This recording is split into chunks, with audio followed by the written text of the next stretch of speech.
일제 강제징용 피해 배상을 일본이 아닌 제3자가 하는 방안을 정부가 검토하고 있는데요. 이 피해자 단체들이 외교부를 항의 방문하는 등 강력 반발하고 있고 일본도 구상권에 반대해 정부 고민이 깊어지고 있습니다. 김용재 기자입니다.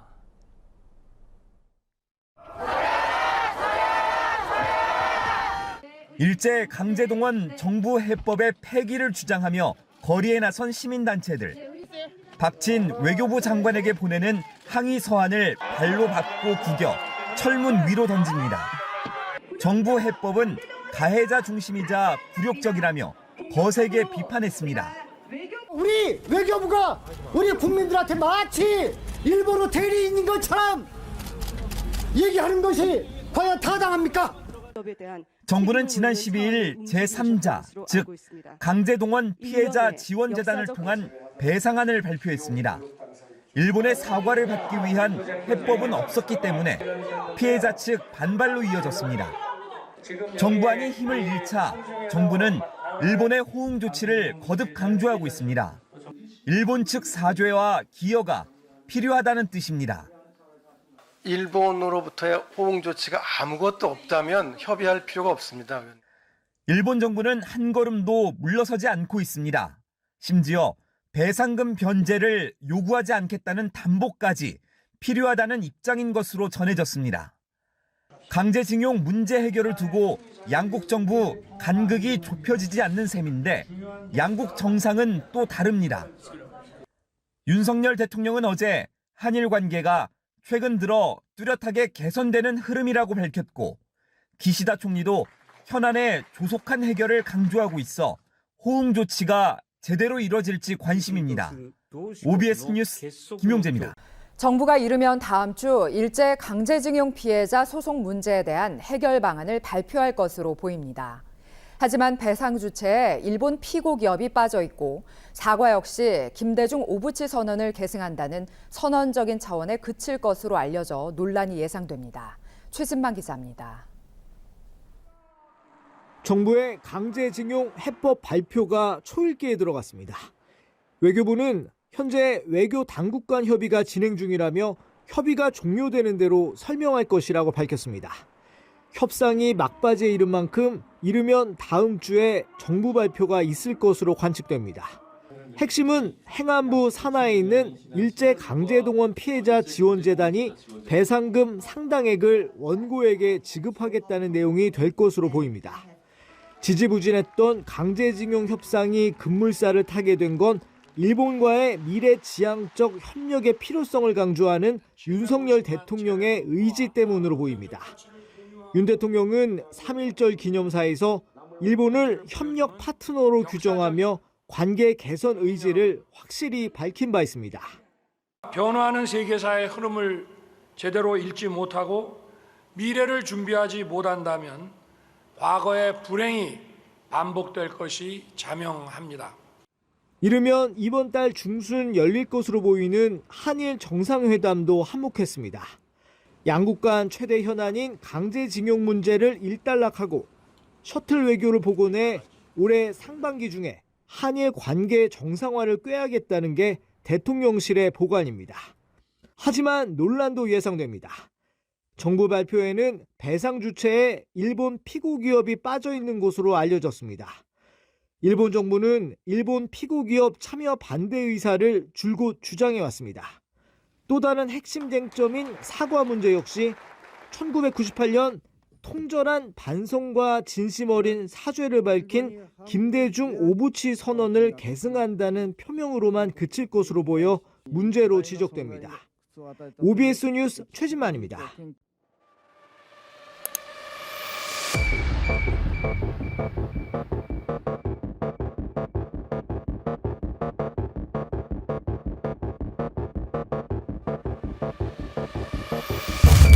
산하 일제 강제동원 피해자 지원재단이 강제징용 피해자 유족 지원 및 피해 구제의 일환으로 2018년 대법원의 3건의 확정 판결 원고분들께 판결금 및 지연 이자를 지급할 예정입니다.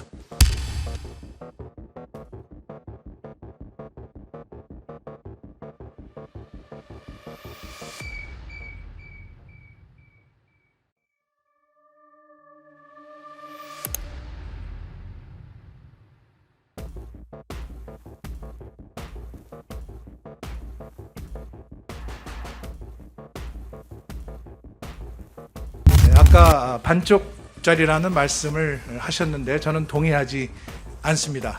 물컵에 비유하면 물컵에 물이 절반 이상은 찼다고 생각을 합니다. 그리고 앞으로 이어질 일본의 성의 있는 호응에 따라서 그 물컵은 더 채워질 것으로 기대를 합니다. 이번 해법은 대한민국의 높아진 국력과 또 국위에 걸맞는 우리의 주도적인 그리고 대승적인 결단입니다. 정부가 이 문제를 도외시하지 않고 책임감을 가지고 과거사로 인한 우리 국민의 아픔을 보듬겠다는 의지의 표현입니다. 피해자들에게는 실질적 대안을 제시하고 과거를 기억하는 또 새로운 노력을 제시한 것입니다. 이것은 문제 해결의 끝이 아닌 진정한 시작이라고 생각을 합니다. 지금 엄중한 국제 정세와 글로벌 복합 위기 속에서 외교, 또 경제, 또 안보 모든 분야에서 한국과 일본 간의 협력이 대단히 중요합니다. 장기간 경색된 이런 한일 경색된 관계를 방치하지 않고 국익 차원에서 국민을 위해서 악순환의 고리를 끊어야 한다고 생각을 합니다. 이번 해법이 한일 양국에게 반목과 갈등을 넘어서 미래로 가는 새로운 역사의 기회의 창이 되기를 바랍니다. 그리고 이것이 마지막 기회라고 생각을 합니다. 아까 반쪽짜리라는 말씀을 하셨는데 저는 동의하지 않습니다. 물컵에 비유하면 물컵에 물이 절반 이상은 찼다고 생각을 합니다. 그리고 앞으로 이어질 일본의 성의 있는 호응에 따라서 그 물컵은 더 채워질 것으로 기대를 합니다. 여러분 잘 아시다시피 윤석열 대통령께서는 한일 관계 개선을 위해서 강한 의지를 가지고 있습니다. 또 일본의 기시다 총리도 같은 생각을 가지고 있습니다. 저는 이것이 양국 관계의 미래를 위해서 역사가 나가야 할 방향이라고 생각을 합니다. 한일 그 두 정상은 작년에 뉴욕과 프놈펜에서 두 차례 만나서 양국 정상이 강제징용 판결 관련해서 조속한 문제 해결의 의지를 표명한 바 있습니다. 또 이것을 위해서 외교 당국 간의 협의를 가속화하자는 데 의견이 일치했습니다. 정부는 피해자 측을 포함해서 국내 각계각층의 의견을 수렴하였습니다. 또 이걸 바탕으로 해서 한일 간의 공동 이익에 부합하는 합리적인 해결 방안을 마련하고자 속도감 있게 협의를 추진해 왔습니다. 오늘 그러한 과정을 통해서 저희들이 도출한 해결 방안을 발표하게 된 것입니다. 우리 국익을 추구하는 데 있어서 저희 외교부와 대통령실은 원팀으로 움직이고 있다는 말씀을 드립니다. 정부는 그동안에 해법 모색을 위해서 피해자 및 유족과 직간접적으로 소통을 해왔습니다. 또 다양한 방식으로 정부 구상에 대해서 설명을 드리고 이해를 구했습니다. 정부와 또 저희 재단은 앞으로 이런 피해자 또 유족분들과 지속적으로 소통해 나갈 것입니다. 피해자 한 분 한 분을 직접 뵙고 또 진정성 있는 자세로 성실히 또 설명을 하고 또 이해를 구하는 노력을 지속해 나갈 것입니다.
윤석열 대통령과 기시다 후미오 일본 총리, 한일 정상이 12년 만에 마주 앉았습니다.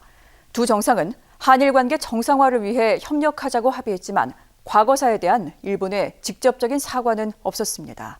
일본 도쿄에서 김용재 기자입니다. 윤석열 대통령이 차량에서 내리고 기시다 후미오 총리가 환한 얼굴로 맞이합니다. 두 정상은 태극기와 일장기가 나란히 개양된 단상에 올라 자위대 의장대를 공동 사열했습니다. 이어진 한일 정상회담. 윤 대통령은 일본이 협력 파트너라는 점을 강조했습니다. 우리 한국의 국익은 일본의 국익과 제로섬 관계가 아닙니다. 저는 윈윈할 수 있는 국익이라고 생각합니다.